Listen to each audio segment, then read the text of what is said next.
गोटो info के मोअज़्ज़िज़ दोस्तों, मैं हूं मोहम्मद सईद अहमद और आप सब देखने और सुनने वालों को अस्सलाम वालेकुम।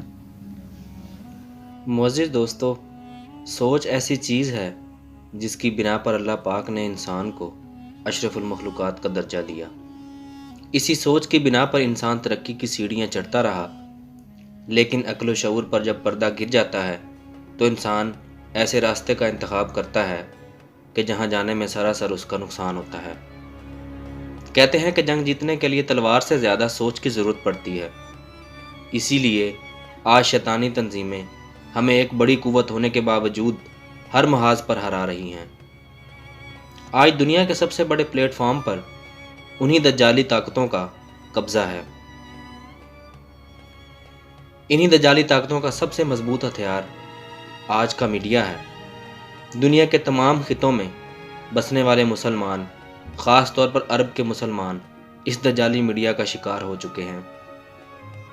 अरब जहाँ से इस्लाम का सूरज तुलू हुआ था, आज दज्जाली ताकतों के कंट्रोल में जा चुका है। नबी करीम सल्लल्लाहु अलैहि वसल्लम के इन अल्फाज की गूंज इस वक्त पूरी दुनिया में सुनाई दे रही है। आप सल्लल्लाहु अलैहि वसल्लम ने फरमाया था कि अरब के लिए तबाही है उस फितने के जो कि बहुत करीब आ चुका है। क्या आज मशरिक़ वस्ता और अरब ममालिक का नक्शा ऐसा ही नहीं है? यूँ लगता है कि सब के सब जंग की जानिब एक खौफनाक रफ्तार से बढ़ रहे हैं।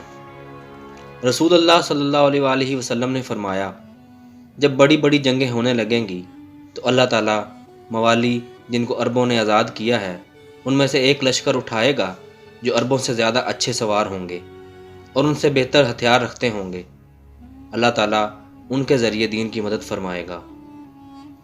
आज इसराइल इसी हदीस को मद्देनज़र रखते हुए बेचैन हो रहा है, क्योंकि वो नहीं चाहता कि कोई दूसरी ताकत उनके शैतानी मंसूबों में खलल डाले। वो अपनी तरफ बढ़ने वाली हर कुव्वत को ख़त्म करना चाहते हैं और इसके लिए इन शैतानी ताकतों ने 5th जनरेशन वार जारी कर रखी है, जिसका ताल्लुक गोला बारूद से नहीं है बल्कि बराह रास्त सोच से होता है। इसके लिए फिल्मों और ड्रामों में वो अपने शैतानी मंसूबों की प्रचार करते हैं ताकि लोगों की सोच पर काबू पाया जा सके। ऐसे में जब 2014 में तुर्की का ड्रामा अर्तगल रिलीज़ हुआ तो इसराइल समेत तमाम शैतानी कुव्वतों की नींदें हराम हो गई थीं, क्योंकि इस ड्रामे ने उनके सदियों से बनाए हुए बयानियों को पाश पाश कर दिया था और ये साबित कर दिया कि औरत मुकम्मल लिबास और मर्द दाढ़ी में भी बहुत खूबसूरत नज़र आते हैं। शैतानी तंजीमों ने इस ड्रामे को रोकने की बहुत कोशिशें की मगर नाकाम रहे और इस ड्रामे की शोहरत को वो रोक ना सके। आज पूरी दुनिया में अर्तगल सीरीज़ सबसे ज़्यादा देखा जाने वाला टीवी शो बन चुका है। हाल ही में पाकिस्तान में पीटीवी पर भी इस सीरीज़ की शोहरत किसी से छुपी हुई नहीं है। इसके बाद तुर्की ने यके बाद दीगरे बहुत से तारीखी ड्रामे रिलीज़ किए, जिनमें फ्री मेसन, इल्यूमिनाटी और उस वक्त के सलेबी साजिशों को बेनकाब किया। इन ड्रामों में सुल्तान अब्दुल हमीद, मोहम्मद कोतल अमार, उस्मान गाजी और फिलिंटा मुस्तफ़ा शामिल हैं। दज्जाली साजिशों ने माजी में इस्लाम और मुसलमानों के खिलाफ जितनी भी साजिशें की, उनका अहवाल इन ड्रामों में मौजूद है। लेकिन दज्जाली ताकतों की चीखें असल मानों में अब निकल रही हैं, जब मिस्र ने इस रमज़ान में एक science fiction TV series Al-Nihaya release कर दी। इस सीरीज़ के रिलीज़ होते ही इसराइल की हुकूमत ने इस सीरीज़ पर पाबंदी लगवाने का मुतालबा कर दिया। इसराइल का कहना है कि अगर इस ड्रामे को रोका ना गया तो इसराइल के खिलाफ नफ़रत बढ़ जाएगी और अगर इस सीरीज़ को ना रोका गया तो उससे मिस्र और इसराइल के ताल्लुकात पर बुरा असर पड़ सकता है।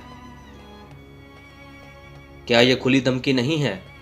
और इससे इसराइल की चीखों का अंदाज़ा भी लगाया जा सकता है। इस सीरीज़ में यानी कि अल-निहाया, जो कि मिस्र ने रमज़ानुल मुबारक में ये सीरीज़ लॉन्च की है, इस सीरीज़ में ये दिखाया गया है कि आज से 100 साल बाद टीचर्स अपने बच्चों को 100 साल पहले के हालात बताते हैं कि 1948 में फ़लस्तीन पर हमला करने वाला इसराइल कैसे ख़त्म हो जाता है और कैसे दुनिया पर राज करने का ख्वाब देखने वाली सेहूनी ताकतें ख़त्म हो जाती हैं। इसराइल के एक अखबार जेरूसलम पोस्ट में लिखा है कि इस सीरीज़ के पहले एक साथ में टीचर्स एक स्कूल के बच्चों को बताते हैं कि कैसे 1948 में यूरोप से यहूदी फ़लस्तीन आए और फिर इसराइल की बुनियाद रखी, और फिर कैसे सहूनी रियासत के क़याम का ख्वाब पूरा नहीं हो सका, और कैसे यहूदी जिस तरह फ़लस्तीन आए थे उसी तरह नाकाम वापस यूरोप लौटते हैं। इस सीरीज़ में अमेरिका की इस्लाम मुखालिफ चालों को भी दिखाया गया है कि कैसे अमेरिका ने हमेशा से एक दज्जाली सहूनी रियासत के क़याम के लिए कोशिशें की हैं। इसराइली वजारत ख़ारजा के एक बयान के मुताबिक इस सीरीज़ से यहूदियों के ख़िलाफ़ नफ़रत बढ़ने लगेगी, इसलिए वो इस सीरीज़ को चीख चीख कर रोकने की कोशिश कर रहे हैं। इस सीरीज़ को मिस्र की सबसे बड़ी प्रोडक्शन कंपनी साइनर्जी ने बनाया है, जो अरब ममालिक की पहली साइंस फिक्शन सीरीज़ है। इस सीरीज़ में यूसुफ अल शरीफ ने एक इंजीनियर जैन का रोल अदा किया है, जिसमें वो आज से 100 साल बाद तवानाई के बहरान की वजह से फ़िक्रमंद होता है। इस सीरियल की पहली किस्त में इंजीनियर जैन अपने स्टूडेंट्स को बताता है कि कैसे 1948 में यहूदी यरूशलेम पर काबिज़ होते हैं और कैसे कुछ सालों बाद एक बड़ी जंग होती है जिसमें यरूशलेम को यहूदियों के कब्ज़े से आज़ाद करवाया जाता है।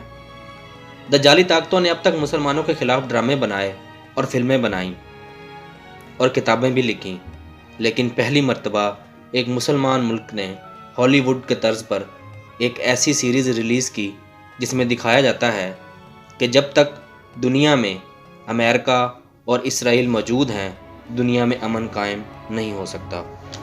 इन दोनों ममालिक को ख़त्म करके ही दुनिया में अमन कायम हो सकता है और लोग अमन की ज़िंदगी गुजार सकते हैं।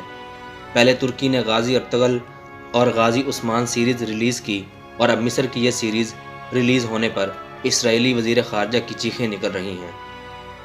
ये 5वीं नस्ल की जंग है जिसे 5th जनरेशन वार भी कहा जाता है। यकीनन ये फ़िक्रा आपने भी लाजमी सुना होगा, जिसमें दज्जाली ताकतें मीडिया को हथियार बनाकर हम पर हमला आवर हैं। ऐसे हालात में मुसलमान ममालिक के ये ड्रामे और सीरीज़ इन शैतानी ताकतों को मुंह तोड़ जवाब हैं। आज जिस तेज़ी से दुनिया के हालात बदल रहे हैं और जिस तेज़ी से मुसलमान नौजवान इन सेहोनी साजिशों में फंस चुके हैं, तो ऐसे में ये ड्रामे दिखाकर फिर से हमारी नौजवान नस्ल का अपनी तारीख से लगाव पैदा किया जा सकता है, जो पाकिस्तान में अर्तगल गाज़ी का उर्दू डबिंग में PTV पर दिखाने से देखा जा सकता है। जैसा कि पहले हदीस में ज़िक्र किया गया है कि अल्लाह ताला बड़ी बड़ी जंगों में अरबों के अलावा एक कौम को आगे लाएगा जो अरबों से ज़्यादा अच्छे सवार होंगे और उनके पास अरबों से ज़्यादा अच्छे हथियार होंगे। अल्लाह ताला उनके ज़रिए दीन की मदद फरमाएगा। इंशाअल्लाह ये वक्त ज़रूर आएगा जब ग़ज़वा हिंद में इमाम महदी का लश्कर पाकिस्तान से निकलेगा और दज्जाली ताकतों को निस्तो नाबूद कर देगा। हो सकता है इस हदीस में जिस कौम का जिक्र किया गया है वो पाकिस्तान हो या फिर कोई और मुस्लिम मुल्क हो जैसे तुर्की, क्योंकि इस वक्त पाकिस्तान ही दुनिया की वाहिद इस्लामी एटमी क़ुव्वत है और दुनिया के तमाम इस्लामी ममालिक से बेहतरीन आर्मी पाकिस्तान के पास है। मगर अल्लाह पाक की ज़ात बेहतर जानने वाली है, क्योंकि 2023 में तुर्की से भी पाबंदी उठ जाएगी तो मे भी तुर्की भी एक बहुत बड़ी इस्लामी ताकत बनकर सामने आए। हकीकत का इल्म अल्लाह पाक के पास है। अल्लाह पाक तमाम मुसलमानों को एक क़ुव्वत बनाए और दुश्मनाने इस्लाम के ख़िलाफ़ यकजा होकर लड़ने की तौफ़ीक़ अता फ़रमाए। आमीन। गो टू इन्फो के मोअज़्ज़ज़ दोस्तों, हो सकता है मुस्तक़बिल में हम सब अर्तगल सीरीज़ की तरह अल निहाया सीरीज़ को भी PTV पर उर्दू ज़बान में देख सकें, जिस सीरीज़ का जिक्र तफ़सीलन मैंने आज की इस वीडियो में बयान किया है। मोअज़्ज़ज़ दोस्तों, वीडियो पसंद आने की सूरत में अपने दोस्तों के साथ ज़रूर शेयर कीजिएगा, और अगर आप हमारे चैनल पर नए हैं तो चैनल को सब्सक्राइब ज़रूर कर लें और बेल आइकन को भी दबा दें ताकि हमारी हर इन्फॉर्मेटिव वीडियो आपके पास बर वक्त पहुँच सके। इसी के साथ ही मोहम्मद सईद अहमद को दीजिए इजाज़त। अपना और अपने प्यारों का ख्याल रखिएगा। अल्लाह हाफिज़।